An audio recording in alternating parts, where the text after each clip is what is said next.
Welcome back, and thanks for tuning in. I've got a different kind of video for us today. This is all about parental well-being. It stems from a question that a parent asked last night in our coaching group. And it was a great question. The question was, what do I do? What's your best advice for what I can do in that moment when things come crashing down? When my child is escalating, I'm escalating, triggered, what's your best advice? And it led to a great conversation. And importantly, at the end of the conversation, we always ask everybody to say, what's your action plan for the next couple of days before we meet again in our coaching group? And almost every parent responded with an answer that related to this question.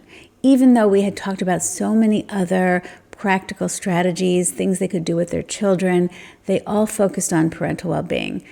And I love that. Here's why. Parental well-being is at the core of how you implement the strategies you're going to use with your child. You can't ignore your own well-being and expect to be the best parent that you can be. So that's what we're talking about today. I hope it sounds good to you. Let's jump in. I'm going to start off with a story that I told last night that illustrates one of the important points I'm going to cover today. Back in the homeschooling days, camera installed in my son's room so that I could watch other teachers who worked with him, in addition to myself, and provide guidance and feedback to them. So for 8 hours a day, I was either in the room working with him or I was watching the other teachers work with him. One day in particular, I was watching and I was feeling so frustrated and defeated. And I called my good friend Nicole and was sharing the experience with her and asking her for advice. How can we fix this? What feedback can I give to the teacher? Why isn't this going anywhere? Please help me. The advice she gave was brilliant, but unexpected. What I expected her to say was something like, try modeling sentences or make sure he gets the sensory input he needs. Instead, what she said was, turn off the camera. The thought never occurred to me. I had put this pressure on myself to watch every minute as if somehow I was going to help him more by driving myself nuts. And Nicole helped me see that my need to jump in and fix every broken moment wasn't helping him as much as it was hurting me. That kind of self-reflection leads directly into the answer I gave to the question last night. My response to the question had 3 parts. 1, show yourself grace. 2, find ways to restore yourself. And 3, shift your perspective on why the behavior is happening. And that might sound simple, but let's go into detail in all of them and recreate some of that amazing discussion we had last night. So number 1, show yourself grace. Here's the thing. We're humans. We're humaning, right? And it's okay for our children to see us as humans. We're going to make mistakes. We're going to get escalated. It's going to happen, and it's okay. One of the things that's important for you to realize is we don't break them, and one bad experience doesn't change all of the great parenting you're doing. So sometimes we tend to overemphasize a bad experience in our minds, right? Our brains are actually wired that way to focus on the negative.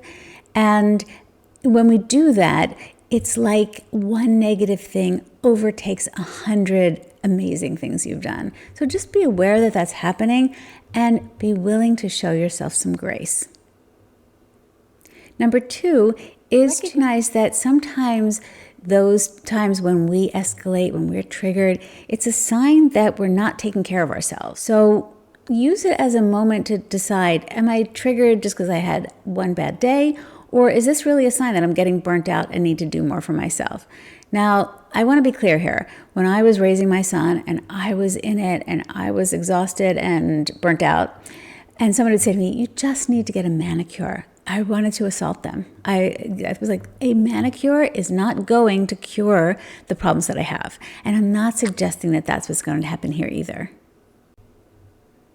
But that doesn't mean that there aren't things that we can do on a somewhat regular basis to just even take 10 minutes for ourselves, to recognize that we also need to be and deserve to be restored. So some of the ways we can do that are the following. First, take a look at whether you're holding yourself to an impossible standard of excellence. I definitely was guilty of that. That's where the turn off your camera story comes in. I think I was worried that if I let one thing slip, everything would slip. Of course, we know that's not true because things did slip and the world didn't come to an end. Sometimes the best advice is just let it go, pick it up again tomorrow. Turn off the camera. Other places we might let things go for a bit is cleaning up in the home, doing the dishes, making your children do their homework. All of those things, if they didn't happen for one day, you could pick them up again the next day and the world would still spin. And it might just give you that little bit of relief to just take a little break. Another thing we do is we do hold other people to an impossible standard as well, right? We are afraid to let other people do things because they wouldn't do it as well as we would. So just be honest with yourself about that. If that's one of your fears, just really consider whether allowing something to be done imperfectly would be better than you having to do it all. And the third thing is just to shift your perspective on why the behavior is happening or why the incident is happening. Your children don't want to be behaving this way.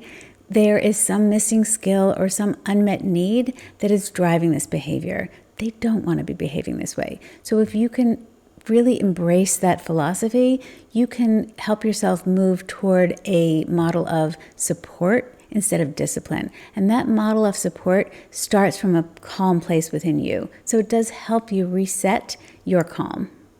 So a quick recap of the most effective thing you can do when you're caught in that moment. First, show yourself grace. Second, take it as a sign that maybe you're not taking care of yourself enough. Take a look at that for yourself. And third, remember to shift your perspective on why the incident is happening, why that moment is happening. Your child doesn't want to be behaving that way. And shifting to that viewpoint can help you restore your calm immediately so you can look for ways to support them instead of discipline in that moment. That's a much bigger topic. We'll talk about that in more videos. I hope this was helpful. Hope you enjoyed it. Please like and subscribe, and I'll see you in the next video.